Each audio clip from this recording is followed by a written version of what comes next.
This is ZNN with Jamie Cooper.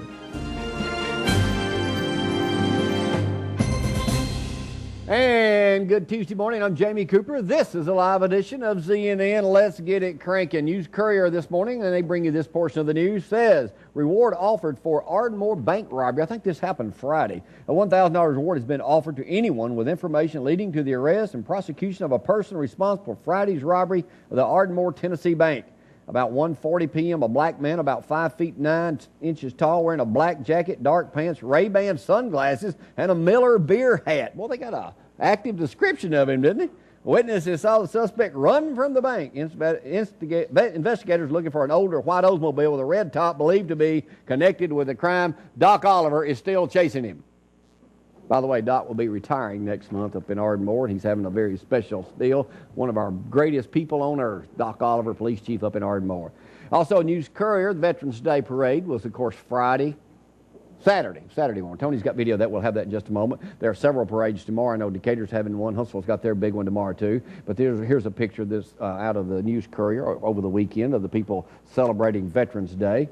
Also, now, Ronnie will talk about this a little bit, too, when we do the Athens Today. City gets a look at new library. Drawings of renovation of the old Kroger building presented to council. Well, they only need, what, $6 million, Ronnie? Chicken feed to people like the city council here in Athens. So there's a picture of what it's going to look like. Boy, that's a definite change from that Kroger building now. And the other day, last week, some folks toured the new Clements School, elementary school out on Highway 72. Kids headed to a new elementary school next June will likely be see the new library. It will feature columns that look like the trees and cozy story nook with colored glass panels. It's got 106,000 square feet. They'll enroll in the summer. Total capacity about 900. So look forward to seeing that out there near Clements Baptist Church. News-Courier reports this morning already decking out the Courthouse Square in downtown Athens. What a beautiful place the Courthouse Square is. And we'll talk about things happening down there with City Council President Ronnie Marks in just a moment. Congratulations this morning to Coach Alan Creasy and the Athens Golden Eagles as they won the other night over in Boaz. This Friday night, they travel to Hartselle with one of Alan's best friends up there, Coach Bob Gotze.